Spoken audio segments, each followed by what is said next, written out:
Oke guys, welcome to Daily Charting with Toshi, di mana kita akan daily chart your favorite cryptocurrencies. Oke guys, dalam 24 jam terakhir, cryptocurrency market kembali meningkat sebesar 4,64%. Dengan total market cap mencapai 1,94 triliun US dollars. Jadi sepertinya kita bisa lihat Bitcoin terpantul di MA50 ya.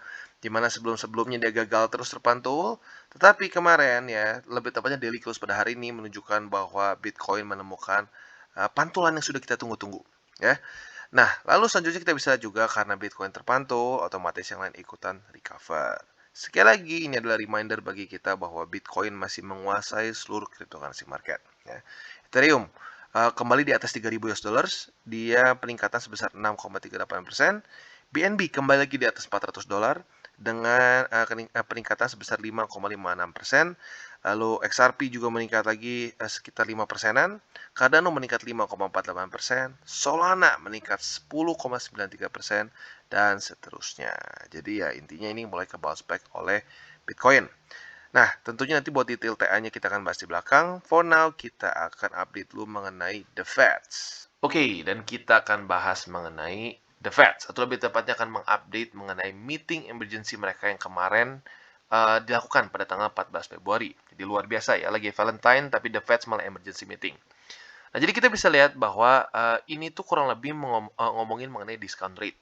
Untuk detailnya kalian boleh lihat di video gue yang sebelumnya, yaitu news-news mengenai lebih tepatnya news-news yang akan berdampak terhadap cryptocurrency ya. Ada The Fed dengan discount rate mereka, juga ada Ukraina dengan Rusia yang terjadi konflik, kemungkinan Rusia akan bisa menginvasi Ukraina, dan juga ada Crypto Bowl. Nah, buat kalian yang belum nonton, bisa coba cek videonya, nanti mungkin bisa satu taruh di bawah ya si linknya. Nah, jadi seperti yang kita bisa lihat ya, ini tuh ya tepatnya kemarin sudah berlangsung. Dan untuk detailnya, seperti biasa kita cari di sini ya, di recent updates atau recent developments. Nah, tapi seperti yang kita bisa lihat, belum ada update mengenai discount rate. Yang paling baru adalah Agency Issue 2021 Shared National Credit Review. Nah, jadi pada hari ini kita akan bahas itu dulu ya. Nah, jadi seperti yang kita bisa lihat, ini bukan ngomongin soal discount rate ya, ini ngomongin soal SNC atau Shared National Credit. Nah, kita bisa lihat dari review ini, mereka menyimpulkan bahwa si credit risk ini mulai improve ya, tetapi masih tinggi resikonya. Ya, kenapa? Karena efek dari COVID-19. Kasarnya seperti gini deh, bisnis apapun pasti terpengaruh dengan COVID-19. Nah, tentunya bisnis-bisnis yang terpengaruh dengan COVID-19 akan lebih sulit untuk membayar kredit, gitu, membayar ya bunga dari kredit itu. Nah, maka otomatis resiko masih tinggi. Dan dari review 2021 ini ditemukan ya tentunya ada 5 industri yang paling kena efek dari pandemi ini. Yang pertama adalah entertainment, recreation, oil, gas, CRE, retail, dan ya ada beberapa lagi lah. Tapi intinya ya baik lagi memang yang sangat terpengaruh sekali dengan COVID-19 adalah ya biasanya entertainment sih ya yang paling besar. Jadi kurang lebih seperti itu. Nanti apabila sudah ada update mengenai discount rate tentunya kita akan bahas lagi di sini. Jadi for now kita baru mendapatkan esensi saja. Oke, dan sekarang kita akan masuk lagi ke Bitcoin. Dimana kita bisa lihat kemarin, atau lebih tepatnya mulai jam 7 pagi tadi, Bitcoin mulai menunjukkan satu momentum yang berbeda daripada sebelum-sebelumnya ya. Dari tanggal 10 Februari sejak dia reject oleh 46.000 ya, dia turun dan terus mepet ke MA50 ya. Gue jujurnya udah cukup khawatir dia akan tembus apalagi dengan berita The Feds ya. Tetapi sepertinya karena mungkin The Feds ini belum ada si discount rate ini belum ada kejelasan berapa, maka BTC sepertinya dapat nafas nih. Dapat nafas dan mulai terpantul di atas terpantul oleh MA50 di daily ya. Nah, untuk sekarang kita bisa lihat dia ada di 43 ribuan. Ya. Nah, jadi buat kalian yang sudah beli di MA50 ya, congrats sekarang sedang dalam posisi untung, tapi baik lagi ingat aja itu averaging. Jadi untuk jangka lebih panjang lah, seperti biasa.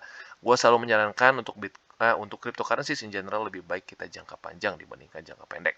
Ya. Nah, sekarang kita bisa lihat di 4 hourly chart, dia sudah mulai ya walaupun belum close sih, dia sudah mulai menembus MA50. Jadi dalam sejam lagi nih kurang lebih ya, tentunya saat gue lagi record ya, nanti mungkin by the time sudah upload, mungkin sudah sudah close ya. Nah, kalau dia bisa close di atas MA50, that's really good. Ya, that's really good. Nah, tetapi di waktu bersamaan ini overbought ya di MA50 ini. karena dia tembus Bollinger Band dan juga tembus MA50 di sini. Tapi baik lagi, mungkin aja dia bisa riding the upper band. Karena kenapa? Volumenya sebelumnya cenderung flat ya. Dan apabila volume flat, seringkali terjadi breakout-nya adalah ya riding the upper band. Jadi untuk Bitcoin, bagi kemain yang belum pasang di MA50, well technically boleh aja tetap kalian pasang ya. Ya masih mungkin nggak bisa sampai ke 50, masih ada kemungkinan kok. Tapi ya cenderung lebih kecil lah gitu, karena sekarang dia sudah di atas dari si Fibo juga ya. Tapi nggak apa, boleh tetap taruh di MA50 buat kalian yang lebih konservatif. Nah, buat yang lebih agresif, boleh pertimbangkan gini nih. Setelah dia close daily di atas 50, kalau dia bisa bertahan di atas sini, dan dia terpantul di 50, nah itu boleh kalian pertimbangkan untuk tambah posisi di situ ya. Jadi kurang lebih seperti itu. Dan untuk Bitcoin seperti yang gue bilang, dia PR besarnya adalah di 46.000 sampai 47.000. Kenapa? Yang pertama adalah 46.000 di sini, yaitu adalah resisten struktur ya. Tadinya di sini support tapi ketembus, seringkali bisa berubah menjadi ya resisten. Contohnya di sini ya, baru mendekat saja sudah langsung ditampar turun. Dan selanjutnya ada juga bull support band ya. Nah, bull support band ini juga ada di sekitar 46 ribuan gitu. Jadi ya baik lagi. Sekarang jadi satu daerah yang super hot gitu ya. Satu resisten yang super hot adalah 46.000 sampai 47.000 gitu ya. Sebenarnya lebih bagus lagi kalau sampai Bitcoin bisa tembus di sini ya, MA20. Kan kita tahu bull support band ini adalah MA20 dan EMA21 ya. Nah, kalau dia bisa tembus juga 50.000 ya that's really good. Tapi ya terlalu cepat lah kita mikir di situ.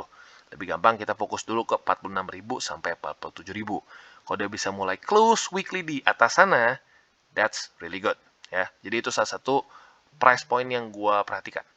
Oke, dan untuk AVAX ya, AVAX terpantul di MA20, that's really good ya.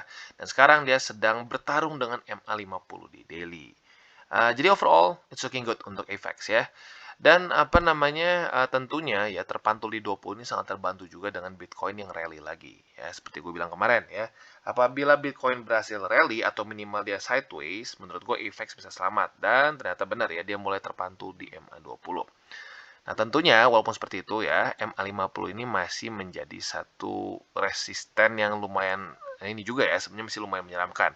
Karena kemarin di sini walaupun ditaklukkan pada tanggal 9 Februari, tetapi dia hilang volume di 11 Februari dan ya basically ngedrop sampai akhirnya menemukan support lagi di MA20 di daily.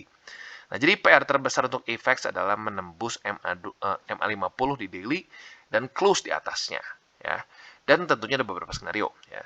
Skenario yang paling bullish adalah dia close di atas MA50, dia konsolidasi, terpantul lagi dan menebas previous high ya, previous high dia yang sebelumnya gitu.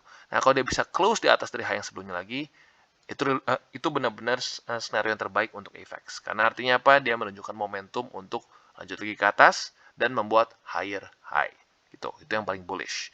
Jadi bisa kita pertimbangkan untuk beli di MA50 apabila sudah close di atasnya ya. Jangan sekarang. Ketika sudah close di atas, terjadi konfirmasi terpantulan di MA50, baru beli lagi di situ. Ya. Itu yang paling bullish. Nah, yang lebih bearish adalah dia bisa saja yang pertama bermain pingpong di sini. Ya. Bermain pingpong. Dan kalau sudah bermain pingpong ya kita harus lihat siapa yang menang.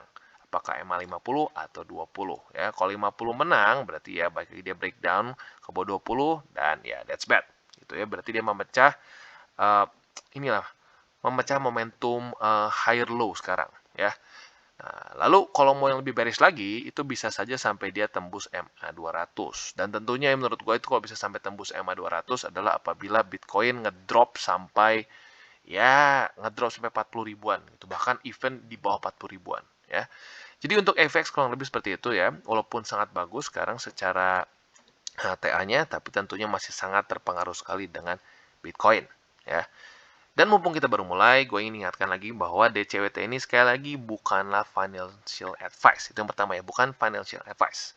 Yang kedua adalah ini bukanlah bagi-bagi sinyal. Ya, tujuan dari DCWT ini adalah membiasakan para subscriber gue untuk bisa charting secara mandiri. Oke, dan sekarang kita masuk ke Matic. Nah, ini Matic sekali lagi menunjukkan bahwa pentingnya kita charting altcoin secara individually gitu. Ya, memang benar Bitcoin turun, altcoin cenderung turun. Tetapi turunnya berbeda-beda gitu ya. Untuk FX dia turun nggak? Turun. Tetapi nggak separah Matic. Kenapa? Karena AVAX sempat mempertahankan price mereka di atas MA50 dengan lebih baik dibandingkan dengan Matic. Matic langsung ke reject oleh MA50. Maka dari itu kita bisa lihat price action dia lebih bearish dibandingkan dengan AVAX.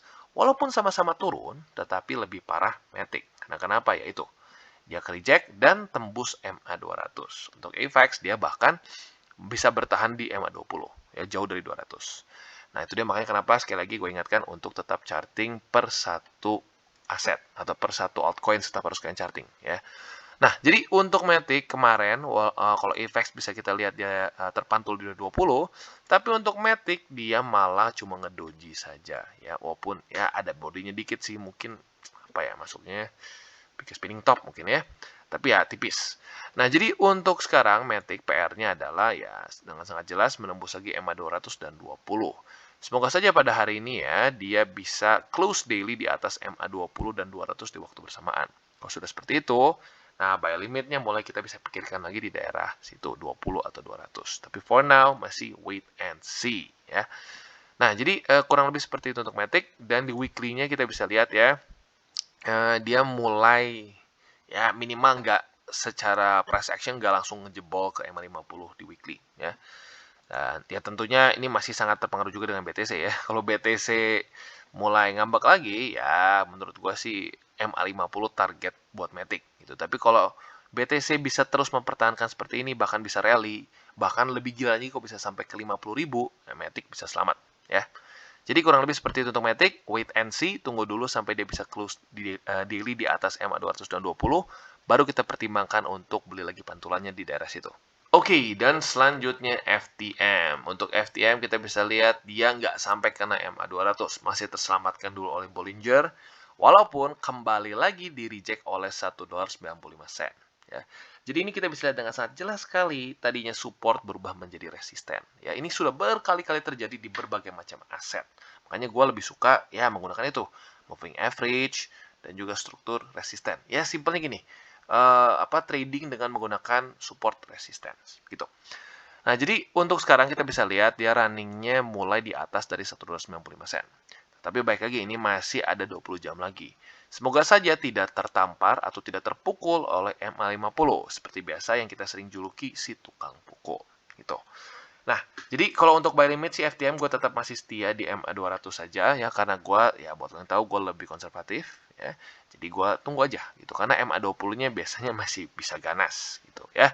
Nah, kalau sampai kepukul oleh 20 lagi tentunya ada kemungkinan skenario bermain pingpong lagi ya. Kalau bermain pingpong ya sudah itu ya sudah tunggu nasib Bitcoin seperti itu kalau sudah bermain pingpong ya. Karena kalau sampai ya Bitcoin ngedrop kemungkinan besar 200 tembus. Tapi kalau misalkan Bitcoinnya sehat, bahkan bisa sampai menuju ke 50.000, ya Phantom menurut gue akan selamat sih ya. Wah, menurut gue 20 akan tembus gitu kesannya. Ya. Jadi PR untuk Phantom sebenarnya ada beberapa. Yang pertama adalah jangan sampai dipukul, sorry, yang pertama lebih tepatnya ini dulu, close di atas $1.95. Itu yang paling penting. Itu yang pertama ya. Tembus itu, close daily di atas itu. Yang kedua adalah jangan sampai dipukul oleh MA20. Karena kalau sampai dipukul oleh MA20, ada kemungkinan dia bisa lanjut lagi membuat lower low. Karena technically di sini dia sudah membuat lower low ya. Low di sini sudah kalah rendah dibandingkan di sini. Berarti momentumnya lebih cenderung bearish ya. Jadi itu dua PR yang paling berat untuk Phantom ya. Yang pertama adalah close daily dulu di atas $1.95 dan yang kedua adalah close daily di atas 20 alias jangan sampai dipukuli oleh MA20 di daily. Oke, dan untuk Ethereum, basically Ethereum melakukan movement yang cukup mirip seperti AVAX ya. Almost the same ya. Nah, di mana dia terpantul oleh MA20 di daily begitu. Nah, sekarang ya dengan sangat jelas ini adalah sisi resisten selanjutnya adalah di sini. Kurang lebih di daerah yang sama lagi seremnya ya, mereka berkonfluence dua resisten ini. Yang pertama adalah MA50 dan struktur tadinya support ya, tapi karena ketembus ya akan bisa menjadi resisten gitu ya, yaitu di $3.081. Jadi ya kita lihat nih apakah hari ini Ethereum bisa menaklukkan dua resisten ini atau tidak.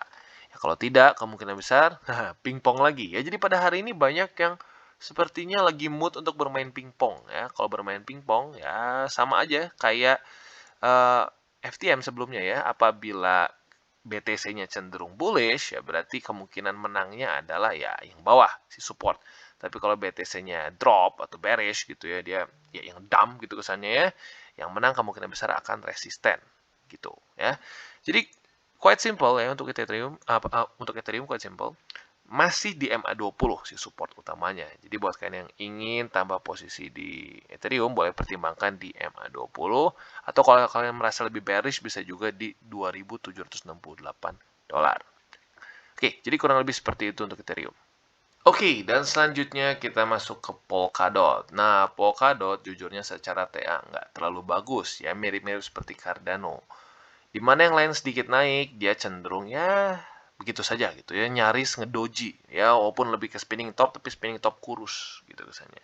Jadi ya for now dot is not looking too good ya, tapi banyak yang request untuk update, jadi gua akan coba bahas. Jadi untuk Polkadot dengan sangat jelas musuh utama dia sekarang adalah MA20 di daily. Nah, apabila dia gagal lagi menembus 20, ya yang harus kita perhatikan adalah selanjutnya apakah dia akan close daily di bawah dari $17 lebih 99 sen atau lebih tepatnya $18 lah ya. Kalau dia sudah mulai close di 17,5, 17,4, nah that's bad. Kenapa? Karena ya membuat apa? Lower low. Satu aset yang masih terus membuat lower low tidak akan bisa selamat dari ya momentum bearish gitu. Nah, kalau dia sudah mulai bisa membuat higher high dan higher low, nah itu kemungkinan bisa reversalnya lebih tinggi ya. Jadi kurang lebih seperti itu. Dan kalau untuk DOT, kita bisa lihat dia ada satu price action yang cukup mirip, tapi secara ini ya, secara makronya, bukan secara lebih ke lebih dekatnya dengan Bitcoin. Bitcoin sepertinya apa ya, membuat pola double top gitu. Nah, si DOT juga seperti membuat double top. Nah, tetapi di waktu bersamaan kita bisa argue juga bisa saja dia malah sedang membuat pola double bottom. Nah, itu dia dilemanya dari pola double top dan double bottom. Karena yes, benar ini bisa jadi double top, tapi di waktu bersamaan kemungkinan juga ini dia sedang membuat pola double bottom. Nah, makanya kenapa sekali lagi gue ingetin untuk gue lebih prefer untuk menggunakan support dan resisten dulu yang paling utama. Ada moving average, ada juga Fibo, ada juga struktur. Baru kita mikirin bentuk ya atau pola-pola candles gitu. Karena pola-pola candles seringkali juga lebih subjektif ya. Jadi kurang lebih seperti itu untuk Polkadot. PR besarnya adalah jangan sampai dia dipukuli lagi MA20 apalagi sampai kapitulasi dan close secara signifikan di bawah dari $18 ya. Jadi untuk Polkadot seperti itu kurang lebih. Oke, dan sekarang kita akan update mengenai Gala ya karena sudah cukup banyak yang request. Nah, untuk Gala kita bisa lihat not bad ya, not bad. Dia basically waktu mulai tembus dari satu sideways movement yang cukup lama ya, ini sejak berapa? 22 Januari sampai 4 Februari, lumayan lama. Nah, setelah itu dia mulai menemukan momentum pada tanggal 5 Februari, ini seiringan dengan BTC waktu itu ngepump ya, kebantu oleh BTC, dia ngepump dan lanjut sampai tembus MA50. Tetapi sayangnya di waktu bersamaan, waktu Bitcoin ya ngedrop, dia ikutan ngedrop juga dan tembus MA50. Tapi good news-nya apa? Sekarang kita bisa lihat dia mulai menembus lagi MA50. Jadi tembus-tembusan terus nih ya. Tapi baik lagi, ini masih 20 jam lagi. Kita belum lihat close-nya. Jadi jangan sampai kita ngeliat, oh ini sudah di atas 50, beli. Nggak, kita harus lihat dulu daily close. Udah daily close, dia retest, baru kita bisa pertimbangkan untuk pasang buy limit. Nah, jadi untuk Gala sekarang sebenarnya lebih masuknya lebih ke wait and see. Atau secara alternatively kita bisa juga pasang buy limit di MA20 gitu. Buat lo yang pengen sekarang pasang dulu buy limit ya boleh pasang di MA20 karena bisa aja terjadi pola seperti di Ethereum gitu ya dan Ethereum dan AVAX di mana dia terpantul oleh MA20. Tapi yang kedua kita bisa wait and see, tunggu sampai daily close di atas 50 dan tunggu lagi pantulan MA50 selanjutnya gitu. Nah, mungkin ada yang nanya, "Bang, buat apa Bang kita nunggu pantulan lagi?" gitu kan. Nah, jawabannya adalah itu konfirmasi namanya, gitu ya. Jadi untuk Gala gue ulangi bisa ada dua skenario, bisa kalian pasang buy limit di MA20 berharap polanya seperti Ethereum tadi, atau bisa juga kita bersabar sedikit, tunggu sampai daily close di atas MA50 dan tunggu sampai terjadi pantulan lagi di MA50 alias konfirmasi di daerah sana ya. Jadi kurang lebih seperti itu untuk Gala. Oke guys, sekian dari segmen Daily Charting with Toshi. Apabila segmen ini bermanfaat, boleh share dengan teman-teman dan jangan lupa untuk like, subscribe, klik the bell icon, dan see you on the next videos.